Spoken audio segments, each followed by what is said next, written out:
د 2.5 کالو ورکوټې ماشومه څونه به وي؟ تاسو به پخپله کتلي چې د 2.5 کالو ماشومه څومره وي او هغې سره دونه ظلم او زیاتی شوی دی. دا د انسان زوی و که د ځناور زوی و؟ السلام علیکم زما ګرانو مینهوالو، زه فیضان ګلستان یو ځل بیا حاضر یم. ملګرو چې څنګه تاسو ته پته ده چې افسدې کې د 2.5 کالو ورکوټې ماشومه زینب بیبي سره چې دی نو څنګه ظلم زیاتی شوی دی، چې کم کس ورسې ظلم کړی دی هغه د انسان زوی و که د ځناور زوی و، د سپي ذات نه بدتر و. دا دونه ظلم ورکوټې ماشومانو سره کېږي. د بېغیرت زویه ستا کور کې ماشومان نشته، ستا کور کې ورکوټې نشته چې ته دونه ظلم لګی کوې ورکوټې ماشومانو سره. په تا کې خواړو انسانیت نشته. د دله زویه دونه بېغیرتوب تا کړی دی، ناروا دې کړې ده. ورکوټې ګل ماشوم ده، ماشوم باندې خو د الله پاک هم چې دی نو حق نه رسي. هغه الله پاک هم ماشوم ته هېڅ هم نه وایي. د 7 کالو پورې ماشوم باندې چې دی نو الله پاک چې دی نو هېڅ هم نه وایي. وایي 7 کالو ماشوم پورې هېڅ هم نشته، هغه ته مکمل ازادي وي چې څه کوي هغه باندې لاس اوچتول نه دي پکار. او تا د ظالم زوی ورکوټي ماشومې سره دونه ظلم و زیاتې وکړو. ما شروع کې دا خبره کړې وه چې زموږ په معاشرې کې زموږ په دې ملک کې چې تر څو پورې دې ظالمانو له سریان په چوک کې سزا نه وي ورکړی شوي دا کسان به باز نه راځي. دا به آیا هر ورځ کېږي؟ نن چې دی نو 400 کې شوی دی، ما سره کېږي، بل سره کېږي، تاسو سره به کېږي، د هر چا سره به دا ظلم و زیاتی کېږي. دا به نه ودرېږي، هغه پورې به نه ودرېږي تر څو پورې دې ظالمانو له په سریان په چوک کې پانسي نه وي ورکړلی شوي. آیا هر ورځ دا واقعیت کېږي؟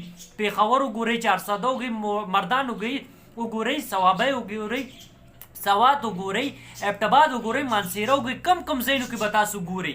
هلته کې به دا زیاتیات به کېږي، هلته کې ورکوټو ماشومانو سره زیاتي به کېږي او بیا هغې زیاتي نه پس بیا بېدردۍ سره کتل کېږي. آخر تر کومه پورې؟ زما ګورمنټ ته دا مطالبه ده، دا ورته مې پیغام دی، دا مې ورته میسج دی، دا ورته ریکویسټ کوم چې خدا را تاسو په دې باندې نوټس واخلي. کسان خو تاسو گرفتار کړي، د هغې گرفتاري موږ ته څه فایده ده چې تاسو وله سزا نه ورکوئ؟ چې سزا وله نه ورکوئ نو دا کارونه خو به روان وي. زموږ په دې KPK کې دا چې دی نو کوم یو داسې یو علاقه نه ده چې کوم کې ورکوټو ماشومانو سره زیاتي نه شوي، داسې یو ځای نشته چې کوم ځای کې ماشومانو سره زیاتي نه شوي. آخر تر کومه پورې؟ عمران خان صاحب تاسو په خپله په دې باندې نوټس واخلئ. इमरान खान साहब मेरी आपसे गुजारिश है कि आप इस चीज़ पे सख्त से सख्त नोटिस लें और इन जालिमों को सरेआम चौक में फांसी दिलवाएं, इनको सरेआम चौक में सजा दिलवाएं. जब तक इनको सजाएं नहीं मिलेंगी ये दंदनाते फिरते रहेंगे. इस तरह के वाक़यात आए रोज़ होते रहेंगे. गवर्नमेंट इस पे एक्शन लेगी तो ये काम रुक जाएगा. सरेआम चौक में इनको सजा दें तो ये काम रुक जाएगा. अगर आप इस पे नोटिस नहीं लेंगे तो ये काम चलते रहेंगे, इसी तरह चलते रहेंगे, कोई रुकावट नहीं है इसमें. अगर इनको सख्त से सख्त सजा दी जाए तो दूसरा बंदा डर के मारे ये काम नहीं करेगा.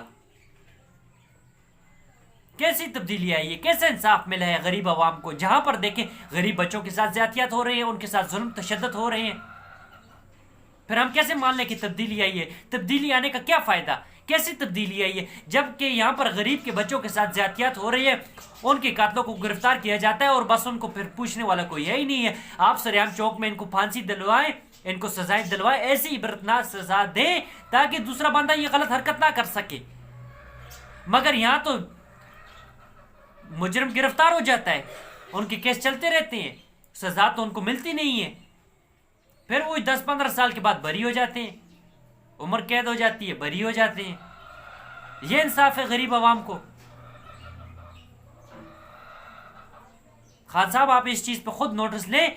ये हमारी बच्चियां हैं, इनके साथ हो रहे हैं, हमें दुख हो रहा है, हमें तकलीफ होती है कि ऐसे जालिम दरिंदे इंसान हमारे माशरे में बैठे हुए, इनको ऐसी सजा दी जाए ताकि दूसरा बंदा उनसे सबक हासिल करे. बस दोस्तों ये मेरा मैसेज था, पैगाम था. अगर वीडियो अच्छी लगी हो तो आगे शेयर करें ताकि खान साहब तक, आला हुकाम तक मेरी ये आवाज़ पहुंच सके और वो इस चीज़ पे सख्त से सख्त नोटिस ले. अगर कोई बात मेरी आपको बुरी लगी हो तो मैं माज़रत चाहता हूँ. वस्सलाम.